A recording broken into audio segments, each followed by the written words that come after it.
Bonjour à tous, dans cette vidéo, nous allons corriger le petit 1 de la feuille intitulée Devoir cosinus quatrième.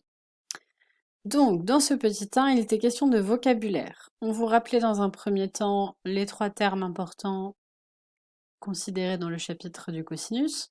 Donc, je vous rappelle que l'hypoténuse sera toujours le côté opposé à l'angle droit, donc ici il s'agit de l'angle I. Donc JK sera toujours l'hypoténuse.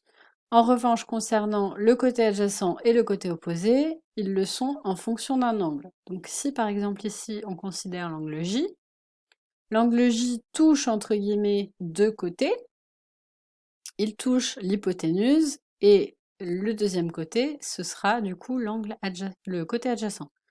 Donc ici IJ. Et le côté opposé à un angle, c'est toujours le côté qui ne touche pas cet angle. Donc ici, IK. Si nous avions considéré l'angle K, le côté IK serait devenu le côté adjacent à l'angle K, et le côté IJ, qui est donc le côté qui ne touche pas l'angle K, serait devenu le côté opposé à l'angle K. Donc, complétez les phrases suivantes. Dans le triangle ABC, rectangle en B, l'hypoténuse ici est bien le côté AC. Je vous rappelle que c'est le côté opposé à l'angle droit. Le côté adjacent à l'angle A.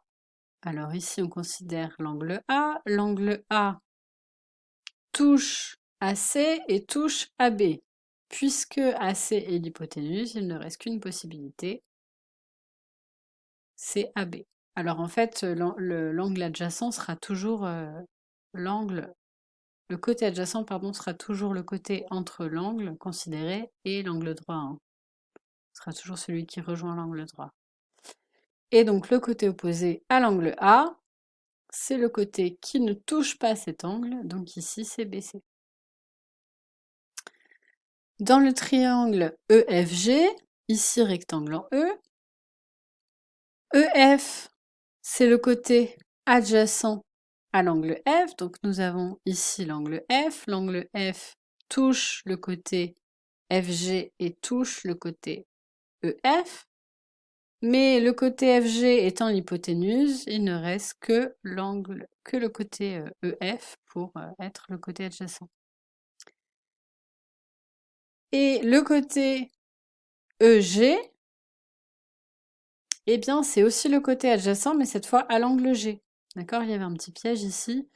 Donc, on considère dans cette deuxième phrase l'angle G et plus l'angle F. Et donc, le côté EG est bien le côté adjacent à l'angle G, puisque le côté FG reste toujours l'hypoténuse.